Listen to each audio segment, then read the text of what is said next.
Hi, everyone. During the COVID pandemic, what happened for so many of our children is that they were forced to start taking classes online, oftentimes with their teachers from their actual physical buildings.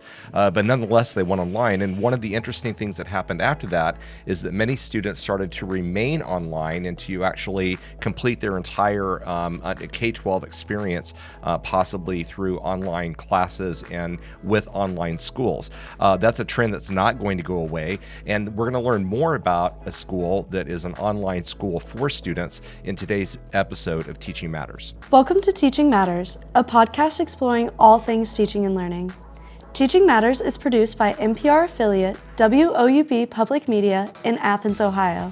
And here is your host, Dr. Scott Titsworth, Dean of the Scripps College of Communication at Ohio University.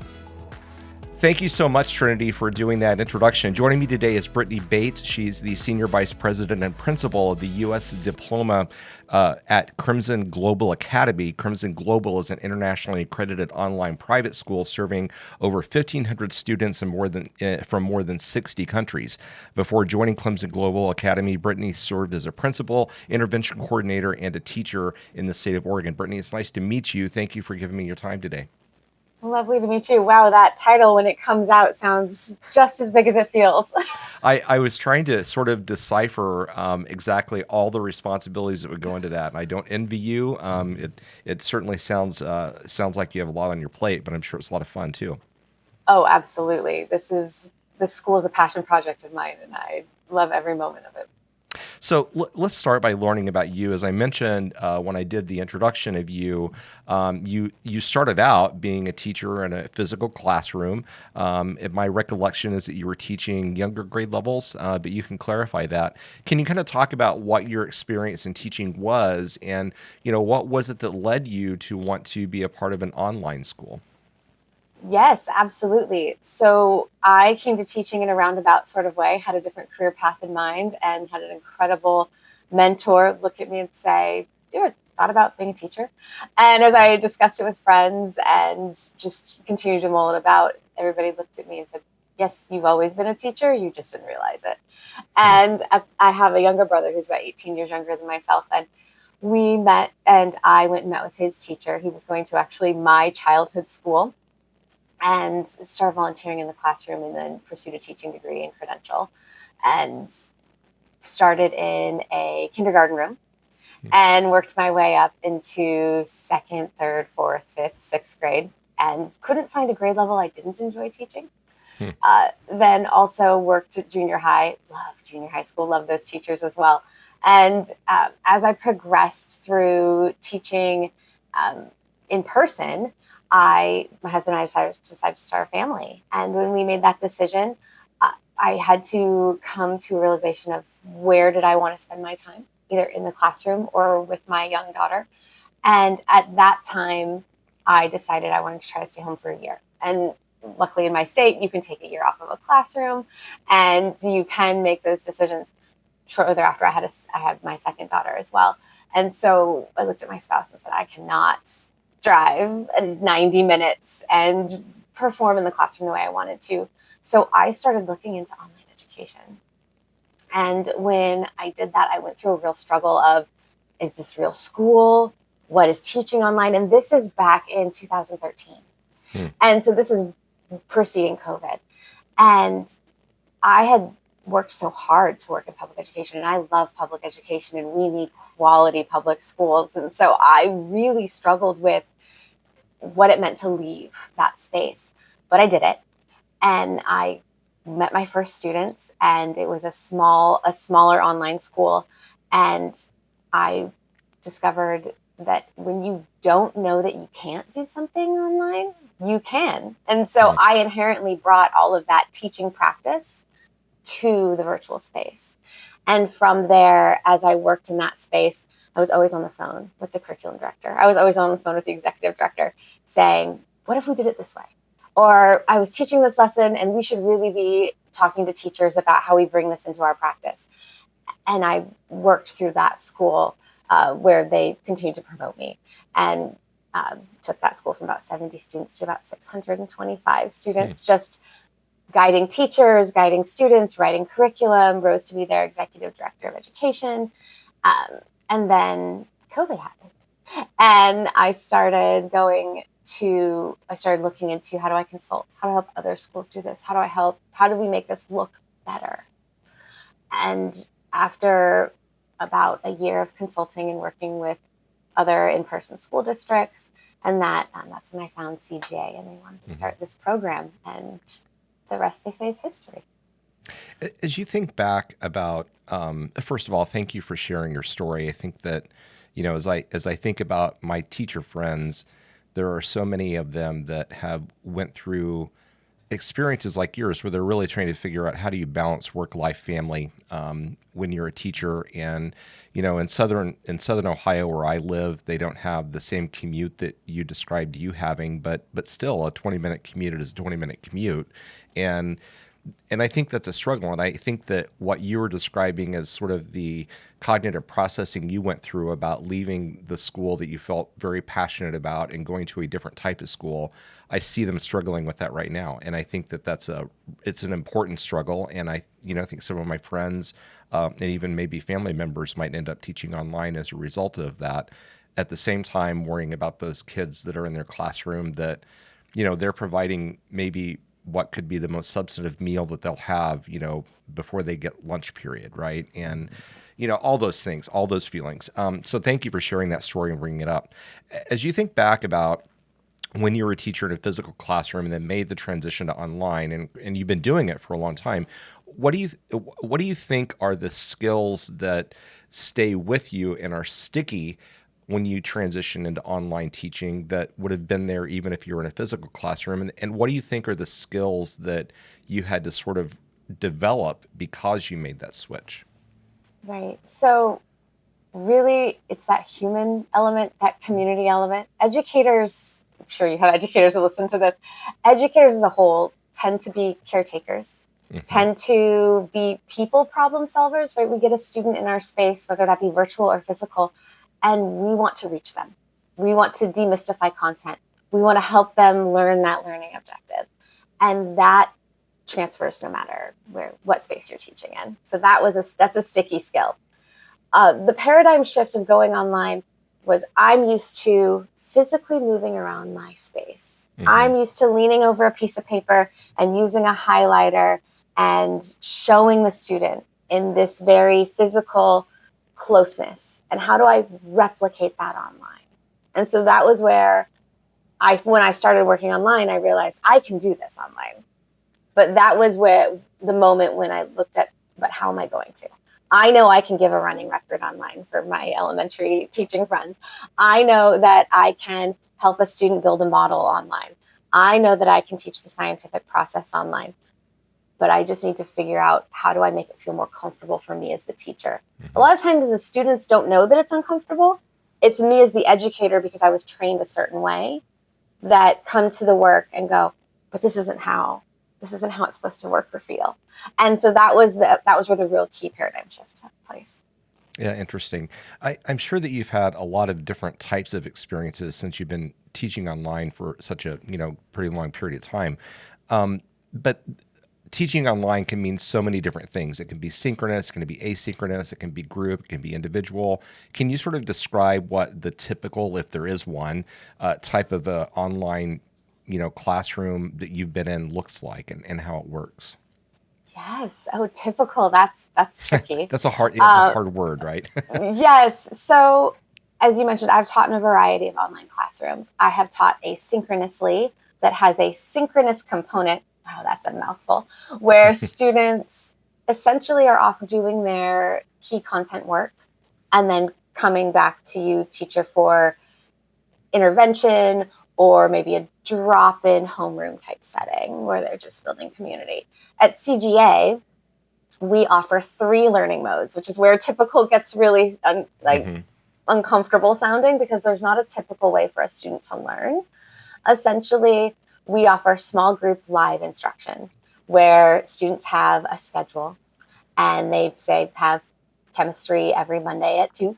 And they show up and they meet their teacher and their peers of 12 to 15, and they engage in online instruction. And peer work and they've done a pre-assignment. Also, we offer what's called the flex learning mode for those students that want a more asynchronous component. So they will watch the recording after the class has taken place and do the work, and the teacher will grade and provide feedback.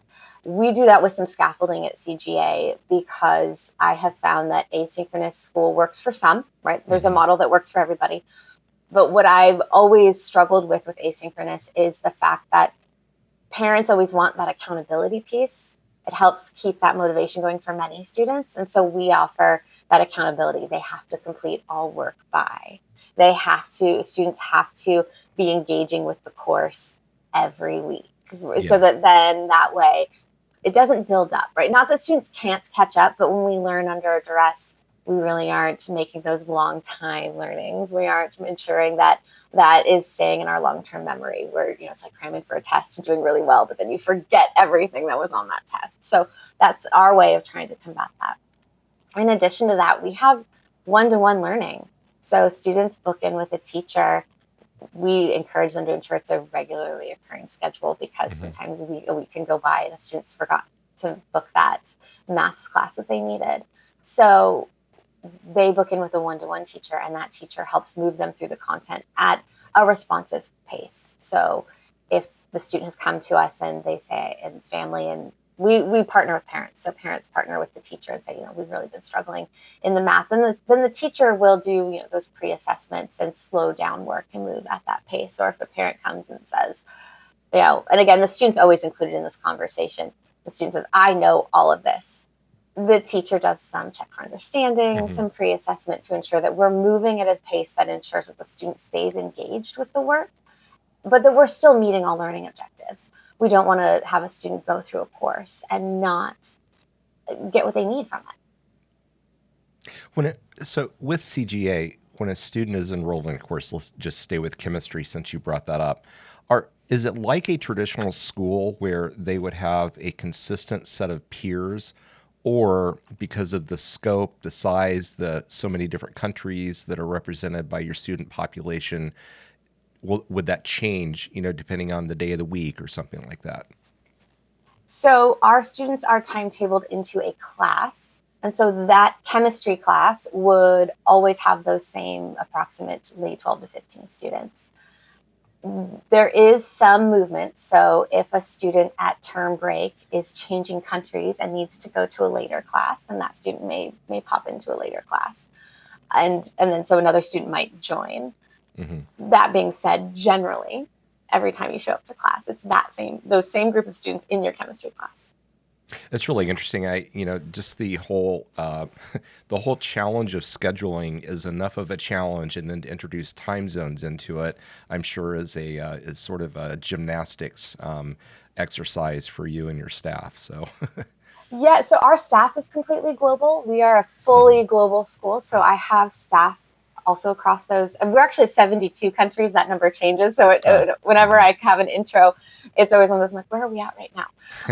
But I also have staff in just about all of those countries. And so having such wonderful educators spread across the globe as well helps, because we can build a timetable that happens, and the school can happen while I'm asleep.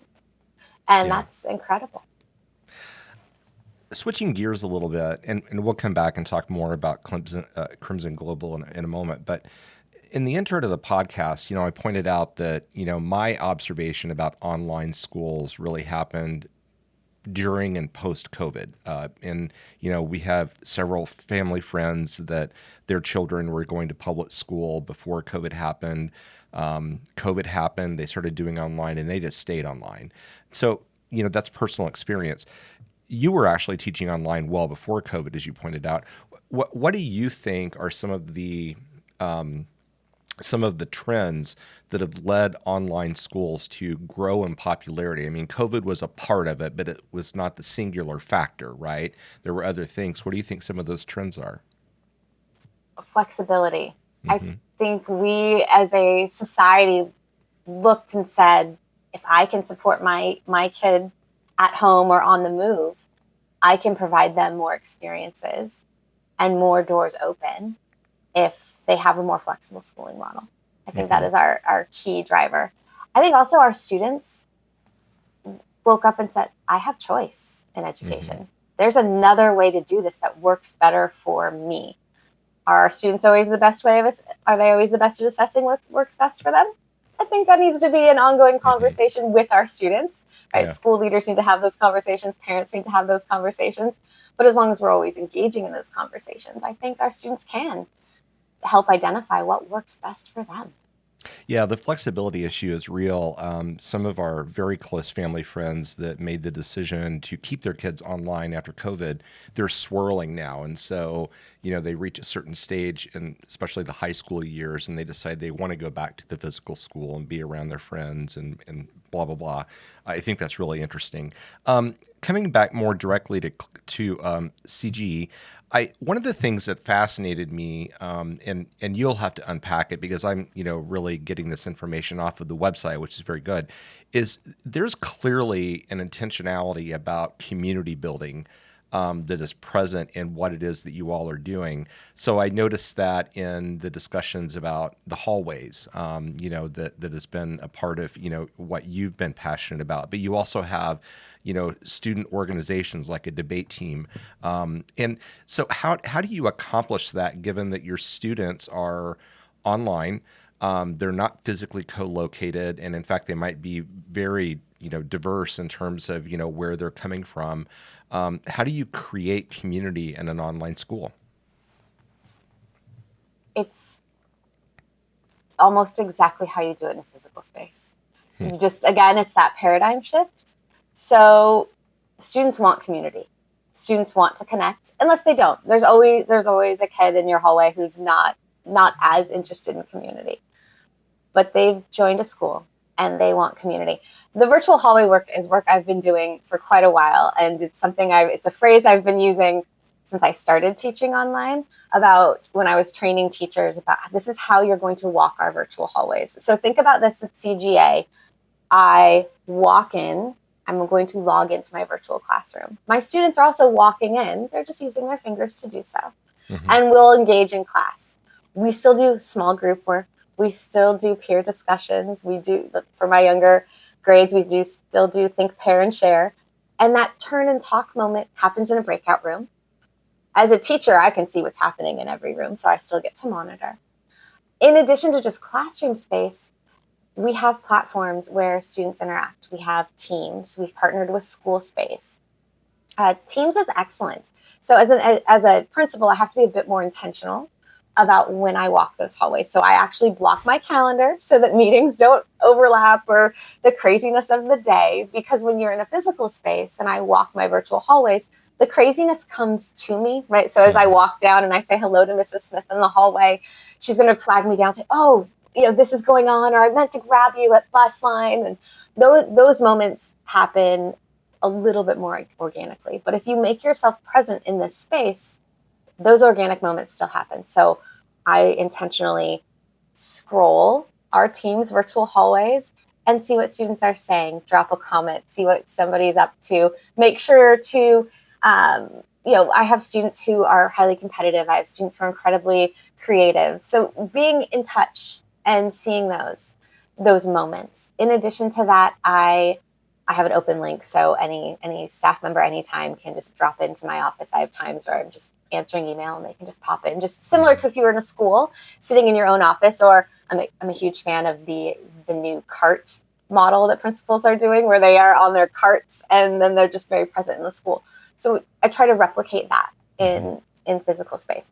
I will also just drop into a live class as it's happening or watch a recording, and that just becomes the norm of the school, is that you're present, you're not isolated, there's somebody always around. In addition to that, because our timetable operates in the way that it does, we have students with a teacher in Vietnam and they're located in the United States, or they have peers in that same, and so they start to form friendships. Mm-hmm. They start to message online. They set up study groups. We have student leaders. So we operate a house system, which may sound odd to our American colleagues, but I can hear people from other sides of the school think Harry Potter, but no sorting hat. So our different levels have houses, And these houses have leaders and prefects, and these student leaders help build that community. And they help lead assemblies, and we have inter-house competitions, trivia nights. And it was last year, I looked at some of our community team and I said, we know the school has hit the point where students are what they want when they are taking control. And that's where we are, right? Our students come to us and say, we want to host a movie night. And we can look at them and say, okay, tell us how you'd like to do that. We're here. What is your thought? What does that look like? And they know. They'll take the reins as long as we as the adults enable them. And that's really where that community comes from. And they form clubs, Minecraft clubs, debate teams, Model UN. And then the staff, because we're global, can, we can say who has expertise in this. Does somebody want to put their hand up and help a group of students with the innovation club? Somebody want to help lead pitch night? And we find times and we do it. Sometimes we have to offer two because time zones are tricky, but this is still happening. And sometimes a student says, I'm going to get up at 6 a.m. because I really want to be a part of this. And that's incredible to see.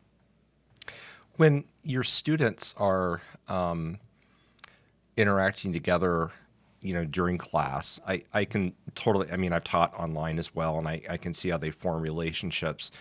In a physical high school, they leave and they go grab a pop together, and they do stuff like that really starts to build that I don't know, that peer fabric that has great parts about it, and also sometimes some parts that are pretty challenging. You mentioned that your students are finding ways to connect with each other online, outside of what would be the traditional school environment.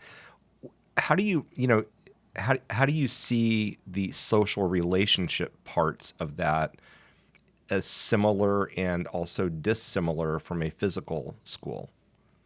Yes. So sometimes they exchange phone numbers and they text. Sometimes they find each other, our older students find each other on social media.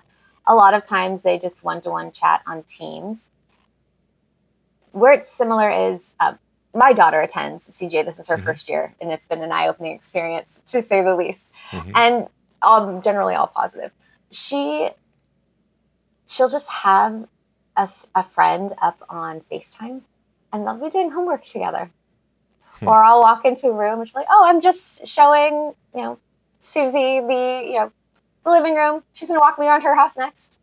And this did not come from any prompting from me. And I've seen other students do it in other settings where students who want to connect will, and they find a way to do that. And again, if we are, as a school, valuing community, then the students value the community as well. And then that isolation can fall apart a little bit. I know that there's a big concern about isolation in online school. Right.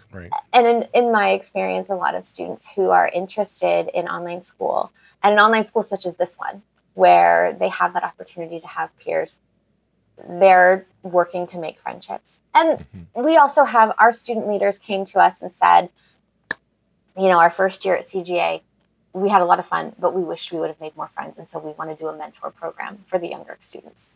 And so our older students put together, it started out pretty simplistic, but just a spreadsheet and said, welcome to school. We're your student leaders. We are going to have mentors and mentees. Sign up and we'll help pair you. And then they started pairing students together to show each other around, to talk, to have a built-in friend at school.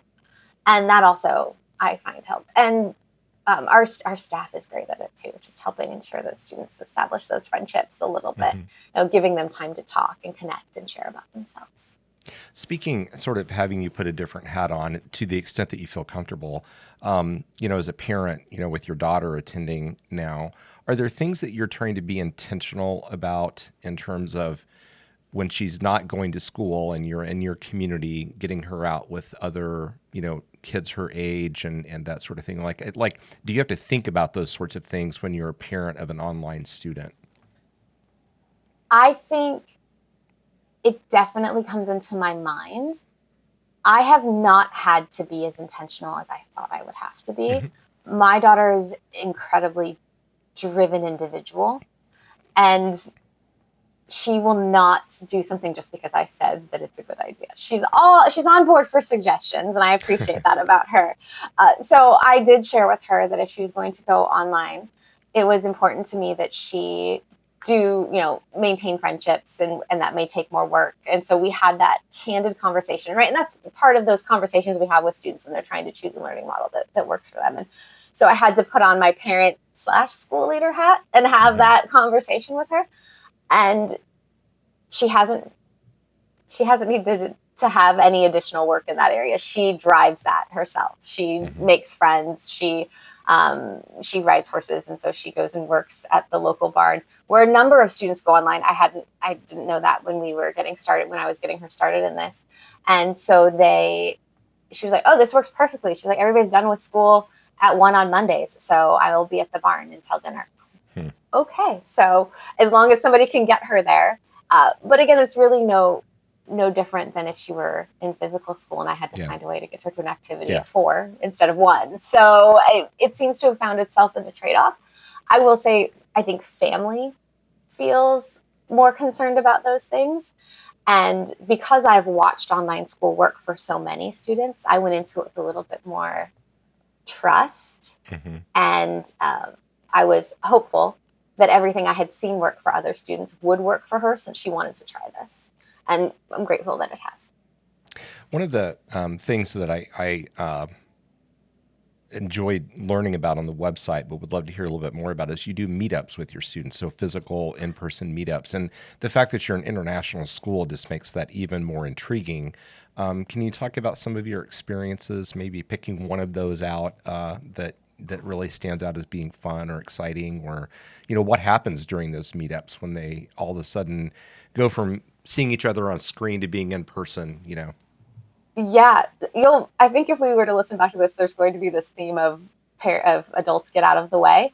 And honestly, so every meetup that I've been a part of, there is the common thread in any online setting, but especially here at CGA, is that if you can help the first 10 minutes and then get out of the kids' way, they act as though they've known each other forever. It always. And it doesn't matter if I have a junior high student and a senior in high school in the same space. They all just get along and they just build this little community moment, have this shared experience together. Meetups at CGA can be anything from we've all gathered at the park to have a picnic and play some games, to this most recent one I went on was in New York City. And we went to Top of the Rock, which was an amazing experience. And we also walked the High Line. And students come together. We have a opening, hello, everybody, let's introduce, make sure we all know each other. What's interesting is when students sometimes meet me in person, I sometimes get you're taller than I thought you'd be, or you're shorter than I thought you'd be. Which is also a really fun online game where we talk about how tall or short we are because we all see each other from shoulders up. But once that part is done and they understand what we're there and up to, the students are like, great, so glad we have chaperones, and they take it from there.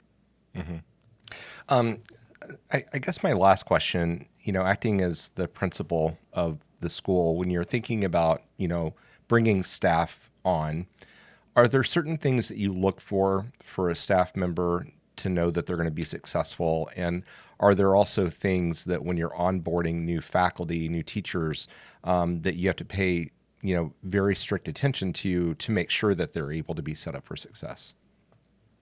Yes, those are excellent questions. So as I'm bringing faculty on, resumes are fantastic, interviews are helpful, but my favorite thing is one interview question specifically, and that is, tell me about your favorite lesson to teach and describe it to me in as much detail as you can. If that teacher's eyes light up and they the screen kind of comes alive. A quality educator, it doesn't matter if your practice is in person or online, that energy comes through and that excitement for the topic. And that's the moment I know they're going to be just fine. We can teach the rest. And so that's my favorite question for staff. And I'm sure all of my teaching staff, I don't know if any of them got away with not answering that one. So I'm just starting to think back. That's a question I implemented about 3 years ago. Yeah. And it really unlocked some things.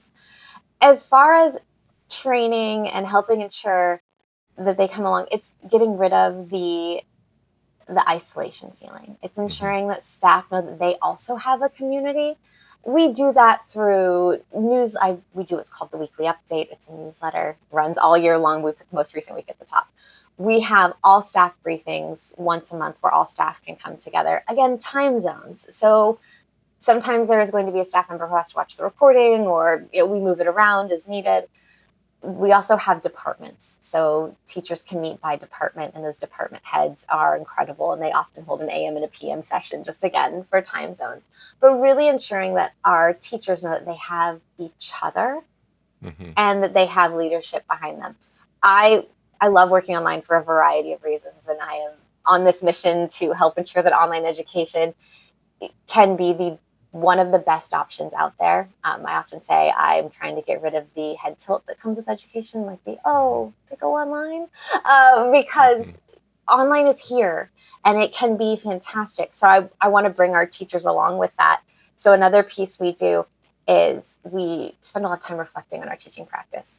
We do the same thing in physical space, but what is it that we can bring into our space? Or, I taught this lesson, and I think I was up in front too much. And so we spend a lot of time with teachers talking about that too, to ensure that we are leaving space for the students to interact and not being quick to fill a silence, as we can often do online, but also leave them that thinking time and give them that quality instruction. It's interesting hearing you talk about it in that way. As I think back about both my own experiences, but also the faculty in my college, when we went through COVID, and Ohio University is very residential, so it's built to be an in-person, experience, as you can imagine, and then forced to go, 100% online for a period of time, and then problem solve through that.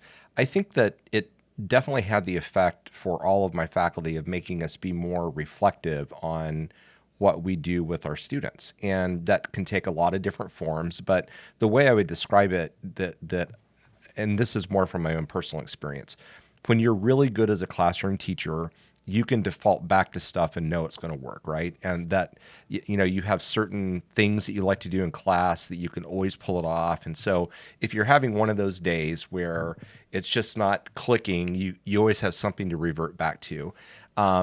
And I think that's great. And I've done that. It's been part of my career. I also think that you can get into a habit of doing that.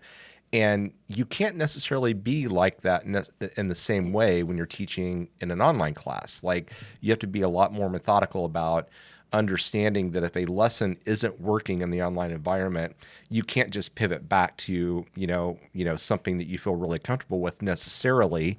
You have to figure out how that's going to work in the online environment, figure out how the technology interacts with that. So that's a long way of saying, I think that when you go online, I think it causes us to be a bit more reflective about how we're doing things, because there are new variables of the technology, the co-location of the participants that all play a factor in it. So I think that's a really interesting way of thinking about it. The last question that I have for you actually is, you've been doing this for a long enough time. As you sort of reflect on the state of technology and the way that that's changed, I don't know, like, where do you see it going in terms of how that impacts your day-to-day practices? And are there certain things related to technology, whether it's your LMS, you've mentioned Teams a couple times, are there certain things that are really game changers to making the online environment work for your students and your faculty? Yes. Oh, so many things. So CGA, you've been on our website. So we pride ourselves on being innovative. And as part of that, we have been working on some in-house technology that I'm quite excited about. Our teachers are going to start piloting our own Learn platform. Because what technology has brought us is this ability to really break down the barriers of physical space, which sounds idyllic, but think about the fact that my whiteboard can be up front for every kid. Think about the fact I feel like everybody's talking AI, but let's follow that path for a minute. Let's think about the fact that I could have an AI assistant helping surface learning insights so that as an educator, when I'm going for that reflective practice, I can analyze in my classroom, how long did I talk? How long did my students talk? What questions did they ask that I thought I was teaching? And if I, as an educator, can have help with that reflection, I then get to bring the more human element and the more fun part of education into my classroom, right? I get to bring that creative lesson. Or as I'm building a lesson for students, and I've done this before, I've been in the middle of a class, you discuss this moment of, oh, I can pivot back to what I know. I've been teaching a lesson and everything I'd planned, I'm ready to go. We get it up on the board, we start doing it, and all of a sudden I realize there are some pieces of scaffolding missing. The great thing about technology is I can look at these students and say, folks, just like I would in a physical space, friends, we need to take a step back. Hold for 5 minutes and put you in breakout rooms to have a conversation about, here's your prompt. I can, as an educator, just like I would in a classroom, right back when I started teaching, pull from my file of, okay, This is what we're going to do. I can now do that, but it's instantly more engaging. I don't have to wait for copies. And again, now with some of the tools out there, I can, if I've decided we're going to do a leveled reader, I can still take the same topic and have it re-leveled for everybody in the room. And that's what technology has done. It's helped me as an educator take my practice to the next level. It's helped me work with other educators and say, hey, let's have a quick reflective conversation. The data is already here. And those data-driven conversations are so important. We need to ensure that we're always anchoring in data with teachers. And so I always just tell them, the data is just the data. It's just numbers. But let's look at it to see how we improve or what should we be shifting and changing. And all of that now is just so much more front and center for us. Yeah. Brittany, it's been wonderful getting a chance to meet you personally. And I've also really enjoyed getting to learn more about Crimson Global Academy. It seems like a great school. And I'm trying to envision some way that we can get some of your students involved in the podcast to have them talk about their experiences. I would love that. And a number of our students would as well. So that would be fantastic. Scott, I've really enjoyed this time with you as well. Thank you. Absolutely. My guest today has been Brittanie Bates. She's the Senior Vice President and Principal of the U.S. Diplomas Pathway at Crimson Global Academy. We'll have a link to CGA so that you can learn more about the school in the text accompanying the podcast. We want to thank everyone for listening, and special thanks to A4 Koska and Trinity Sweet for their work as associate producers on the podcast. We look forward to seeing you again in the next episode. Let me stop the recording so it'll upload.